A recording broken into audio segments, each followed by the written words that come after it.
Hello everyone, আজকে আমি তোমাদের সাথে শেয়ার করতে চলেছি আমাদের পাড়ার কালী পুজোর সুন্দর সুন্দর কিছু মুহূর্ত। আসলে সারাদিনটা তুলতে পারলে খুবই ভালো হতো, সারাদিনের ব্লগটা কিছুতেই করতে পারিনি। আজকে আমি রাত্রির থেকে পরের দিন সকাল পর্যন্ত যা যা হয়েছে তাই তোমাদের সাথে শেয়ার করব। দেখো, আমাদের মানসিক পুজো আছে আর প্লাস থানের পুজোও আছে।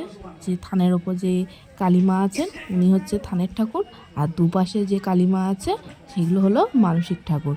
যাদের মানসিক থাকে তারা প্রত্যেক বছর আগে থেকে বলে রাখে, আর দুপাশে ঠাকুরগুলো তাদেরই ঠাকুর।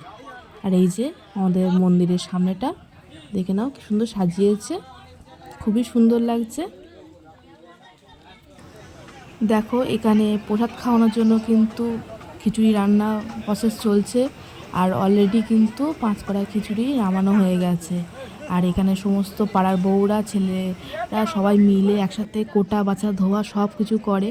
এই যে দেখো, এখানে সবাই বসে আছে, খিচুড়িগুলো নামলেই তবে এদেরকে দেওয়া হবে, পরিবেশন করা হবে। আর যেটুকুনি ছিল সেইটুকুনি বাচ্চাদের সবাইকে হচ্ছে দেওয়া হয়েছে, যে কটা বাচ্চা আছে এখানে সবাইকে দেওয়া হয়েছে। আর আমাদের এখানে প্রসাদে খাওয়ানো হয় খিচুড়ি, আলুর দম, চাটনি, পাঁপড়, মিষ্টি, এগুলোই খাওয়ানো। আর সারা রাত্রির পুজোর কিছু মুহূর্ত তোমাদের সাথে শেয়ার করলাম। দেখো,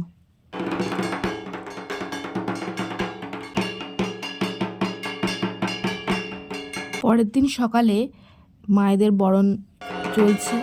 আমাদের হাসিমকে মাদের বিদায় দিতে হবে। মন খারাপ লাগলেও কিছু করার নেই, আবার পরের বছরের অপেক্ষা। মা আবার পরের বছর আসবেন আমাদের কাছে, সেই আশা নিয়েই আমাদের মাকে বরণ করে বিদায় দিতে হবে।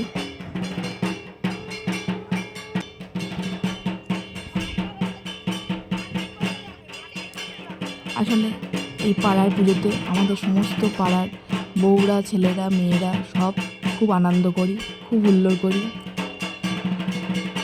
পাড়ার পুজো বলে মনেই হয় না, মনে হয় সকলের বাড়ির পুজো। এই ভেবেই আমরা আনন্দ করি।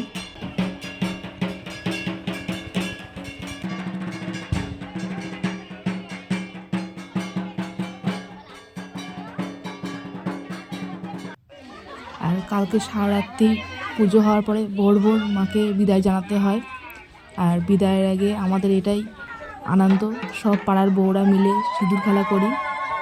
করে এই যে দেখুন, যাদের মানসিক পুজো আছে তারা চাইলে মাকে হচ্ছে মাথায় করে নিতে পারে, অথবা না চাইলে অন্য পাড়ার ছেলেরা নিয়ে যেতে পারে। এখানে মাকে ভ্যানে করেও নিয়ে যাওয়া যায়, কিন্তু আমাদের এখানে পাড়ার ছেলেরা মনে করে যে আমরা থাকতে কেন মাকে আমরা ভ্যানে করে নিয়ে যাব। কারণ ওরা ভালোবেসে মন থেকে করে, আর কোনো কাজ ভালোবেসে মন থেকে করলে কোনো কাজই কষ্ট লাগে না। তাই ওরা এভাবেই নিয়ে তো অভ্যস্ত, প্রত্যেক বছর তারা এভাবেই নিয়ে যায়। দেখুন, আর যাদের মানসিক আছে তারা যদি না পারে, আমাদের পাড়ার যে কোনো ছেলে মাকে এভাবে মাথায় করে নিয়ে যেতে এক পায়ে রাজি, ওদের কোনো কষ্টই হয় না। সিঁদুর খেলার পরে মাকে নিয়ে যাওয়া হচ্ছে বিসর্জনের পথে, তাই সবাই আবেগে উদ্বেগ হয়ে কেমন ছুটে চলেছে মার পিছু পিছু। এটাই মায়ের প্রতি আমাদের ভালোবাসা।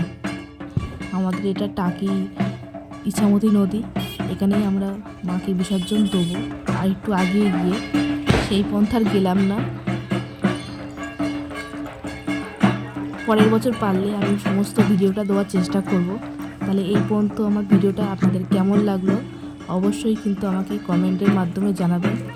আর ভালো লাগলে অবশ্যই সাবস্ক্রাইব করে আমার চ্যানেলের পাশে থাকবেন। নমস্কার।